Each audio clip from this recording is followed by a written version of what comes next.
ಒಂದು ಕೆಲವು ನೋವುಗಳು ಹೇಳ್ಕೊಂಡಾಗ ರಾಜೀವ್ ಗಾಂಧಿ ಅವರ ನೋವು ಅನೇಕ ಶಾಸಕರ ನೋವು ಹೌದು ಅನ್ನೋದರಲ್ಲಿ ಎರಡು ಮಾತಿಲ್ಲ.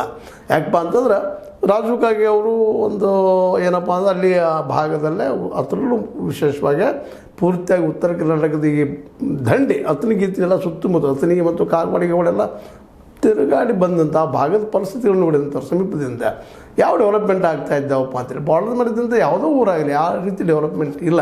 ಅದನ್ನು ಮಾಡಿ ನಮಗೆ ಅವ್ರು ಕಲ್ಯಾಣ ಕರ್ನಾಟಕದಾಗ ಈ ನೋವನ್ನು ನಮ್ಮ ಹಿಂದೆ ಖರ್ಗೆ ಅವ್ರು ಹೆಂಗೆ ಹಂಚ್ಕೊಂಡ್ರು ಖರ್ಗೆ ಅವ್ರು ರೆಫರ್ ಮಾಡ್ತಾಯಿದ್ರು.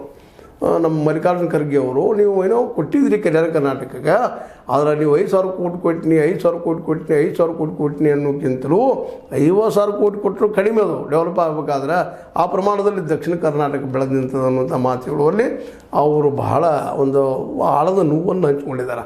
ಮತ್ತು ಈ ಭಾಗದಲ್ಲಿ ಡೆವಲಪ್ಮೆಂಟ್ ಇಲ್ಲದ್ರೂ ಅಡ್ಡಿ ಇಲ್ಲ ರೀ, ಭಾಳ ಕಡಿಮೆ ಅದ.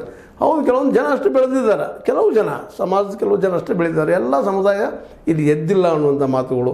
ಅದರಲ್ಲೂ ಹಿಂದುಳಿದವರು ಅಂತ ನಾವು ಕರ್ಕೊಳ್ತೀವಿ, ಅವರಾಗಿರ್ಬೋದು, ಇನ್ನುಳಿದ ಸಮುದಾಯ ಆಗಿರ್ಬೋದು, ಡೆವಲಪ್ ಆಗಿಲ್ಲಲ್ಲ ಇದು, ನಮಗೆ ಶಿಕ್ಷಣ ಸರಿಯಾಗಿ ಸಿಗ್ತಾಯಿಲ್ಲ ಅನ್ನುವಂಥ ಪ್ರತಿಯೊಂದು ಮಾತನ್ನು ರೆಫರ್ ಮಾಡಿ ಹೇಳಿದ್ದು. ಮತ್ತು ನಾವು ಪತ್ರ ಬರೆದಿದ್ದು ರಾಷ್ಟ್ರಪತಿ ಆಗಿರ್ಬೋದು, ಪ್ರಧಾನಿಗೆ ಆಗಿರ್ಬೋದು, ಮುಖ್ಯಮಂತ್ರಿಯವರಿಗೆ ಆಗಿರ್ಬೋದು, ನಮ್ಮ ಸಪ್ರೇಟ್ ಕೊಟ್ಟುಬಿಟ್ರಪ್ಪ ನಾವು ಬೇರೆ ಮಾಡಿಕೊಡ್ತೀವಿ, ನಾವು ಪ್ರತಿಯೊಂದು ಬೆಂಗಳೂರಿಗೆ 800 ಕಿಲೋಮೀಟ್ರ್ ಎಲ್ಲಿ ಹೋಗ್ಲಿಕ್ಕೆ ಸಾಧ್ಯದ ನಮಗೆ ಅನ್ನುವಂಥ ಮಾತುಗಳು.